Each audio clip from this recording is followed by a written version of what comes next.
ଅନାନି ସାଙ୍ଗମାନେ ଏଠି 30 ଟଙ୍କାରେ ମିଳିଯାଉଛି ବୋବାଲିଆ ବ୍ରେକଫାଷ୍ଟ।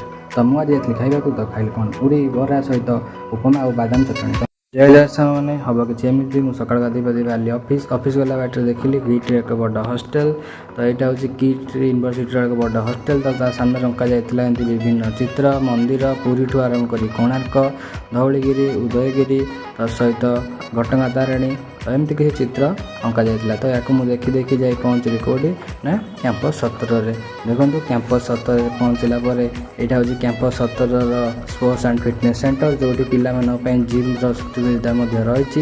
ଏଇଟା ହେଉଛି କ୍ୟାମ୍ପସ୍ 17ର ଗାର୍ଡ଼େନ୍। ତ ସବୁଜ ଭରା ଏବଂ ସୂକ୍ଷ୍ମ ଭରା ଏ ଗାର୍ଡ଼େନ୍କୁ ଉପଭୋଗ କରି ମୁଁ ଆସି ପହଞ୍ଚିଲି ଆର୍କିଟେକ୍ଚର ବିଲ୍ଡିଂ ପାଖରେ। ତ ଦେଖନ୍ତୁ କେତେ ସୁନ୍ଦର ବିଲ୍ଡିଂ ହେଇଛି। ତ ସତରେ କିଟ୍ ଏକ ଅଭିନ୍ନ ଅଟେ। ତା ଭିତରେ ମୁଁ ଯାଇ ପହଞ୍ଚିଲି ଅଫିସ୍ରେ ଭାରତର ଜାତୀୟ ପତାକା ସାଲ୍ୟୁଟ୍ କଲି। ଇନ୍ କରି ଚାଲିଲି ମୁଁ ଏବେ ଖାଇବାକୁ।